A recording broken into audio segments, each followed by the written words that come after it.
This is a Caterpillar 627K push-pull scraper. It's made by Tonkin, and it's in 1/50th scale.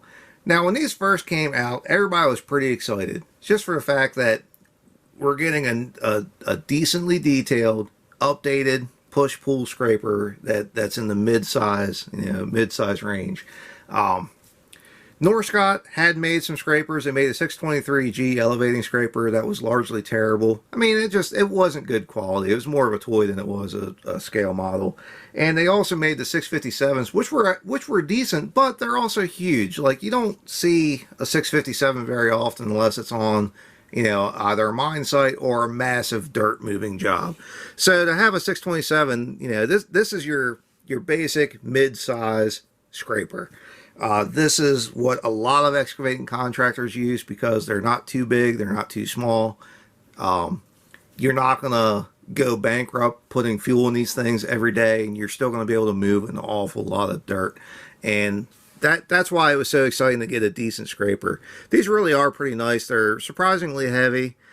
There's a lot of really fine details, with the hydraulic lines and everything. The paint is very good. You have some really nice, finer decals there. The cab detail is very good. It looks great sitting on the shelf. It is a push-pull, so you got the hook and the bail that works, which is pretty nice.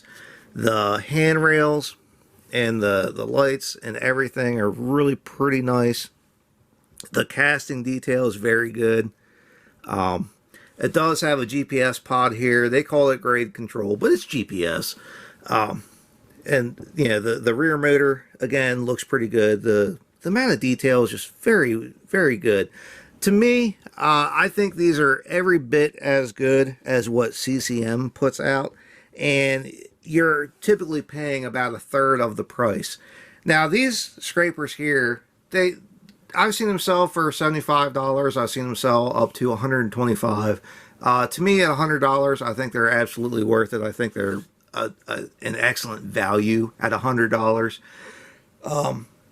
Now, if you want CCM quality, which is a little bit nicer and it's a little bit bigger because it's in 1/48 scale, you're looking at paying $300 a scraper. So, to me, once it's on the shelf, like I said, I think this is every bit as good a quality as CCM at a third of the price. You can buy 2 or 3 of these and hook them together and they're going to look fantastic. And you're going to spend, you can spend $300 on 3 of these or almost $1,000 on 3 CCMs. So it's hard to justify that kind of money to me when this is just as nice. As far as the movement and everything, it is a little bit delicate. It's got some really finer connection points with the metal, so I don't want to adjust it too much because I don't want to break it. But sitting on the shelf, it does look really good. Now, Tonkin did make a gold version of these 627Ks, and I actually got sent one accidentally. And I can't remember who it was, but they were going out of business at the time, or they were on their way out. And they sent it to me accidentally. So I told them, like, hey, look, this was a mix-up. I wanted the standard version. I don't really want the gold version. Frankly, I think the gold version was kind of gaudy. It's not my cup of tea. A lot of guys really like the gold versions, but it's not in my wheelhouse. I don't care for it. So they said, okay, great, send it back. We'll send you the right one. So, okay, so, they paid for the shipping. I sent it back, and nothing ever happened. I didn't get no refund. I didn't get my 627. I was pretty mad. And, a dozen phone calls and never went anywhere. It wound up having to go through like the credit card company to get the money back. But still, I was pretty mad about that. Regardless. So, Diecast Masters does still make this 627K. There are some minor differences that, to be honest, really aren't that noticeable. If you had a Tonkin and a 627 together, you're going to probably have a hard time, or Tonkin and Diecast Masters together, you're going to have a hard time telling which is which.